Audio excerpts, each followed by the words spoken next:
जिस जोश और खरोश के साथ आप लोग आज यहाँ जयंत चौधरी जी की, हमारे माननीय नेता जयंत चौधरी जी की मोहब्बत में आप यहाँ आए हैं, मैं सबसे पहले आप सभी का दिल की गहराइयों से जो है स्वागत करता हूं, इस्तकबाल करता हूं, आपका शुक्रिया अदा करता हूं। कितना खूबसूरत समा है, हर मजहब हर बिरादरी के, हमारे दलित भी, अति पिछड़े, आप सभी किसान, अल्पसंख्यक, जो चौधरी साहब का सपना होता था, चौधरी चरण सिंह जी का, जिन्होंने 67 में जब पहली बार मुख्यमंत्री बने, उन्होंने अपने मंत्रिमंडल में दलितों को, अति पिछड़ों को, अल्पसंख्यकों को, सबको बराबर का दर्जा दिया। मैं समझता हूं कि आज उनकी रूह भी खुश होगी और आज ये सच्ची श्रद्धांजलि आप उन लोगों को दे रहे हैं, उनको दे रहे हैं। कितना बुरा वक्त है, महंगाई अपने चरम पे है। जनवरी 2014 में जब हमारे जो है क्रूड ऑयल की एक बैरल की कीमत 105 प्रति डॉलर जो है इसकी बैरल की कीमत होती थी, तो उस वक्त हमें जो है पेट्रोल 70 रुपए और डीजल जो है 60 रुपए लीटर मिलता था। और उस वक्त मोदी जी कहते थे, जब चुनाव अभियान में घूम रहे थे, कि डीजल 30 रुपए होना चाहिए कि नहीं। आज 2021 में जब $83 प्रति बैरल हमारा क्रूड ऑयल है, तो अब 107 रुपए पेट्रोल और 100 रुपए डीजल हम लोगों को खरीदना पड़ रहा है। सिलेंडर की कीमत 955 रुपए और 2014 में 417 का एलपीजी का सिलेंडर आता था। क्या हालात हैं।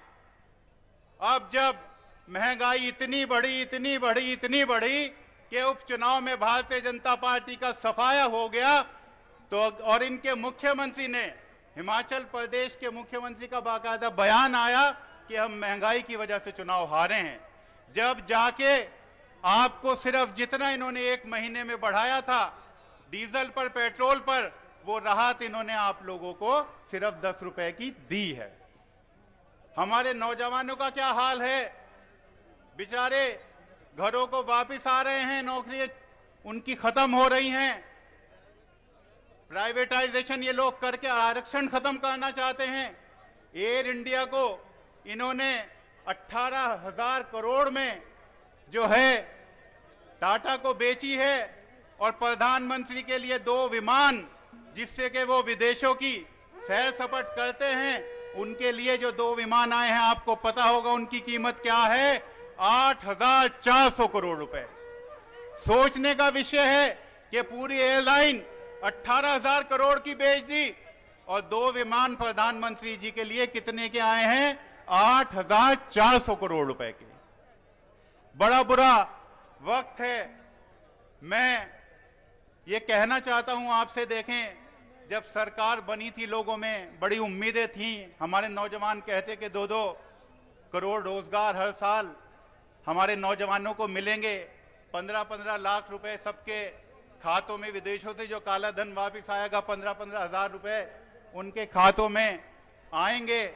आज हालात क्या हैं कि हमारे प्रदेश के जब गन्ना मंत्री हमारे जिले से और थानेबोन सीट से बने, तो हमें लगता था कि भाई अब हमारे जिले का मंत्री बन गया है, अब जो है 14 दिन में पेमेंट होगा और 450 रुपए का हमें गन्ने का भाव मिलेगा।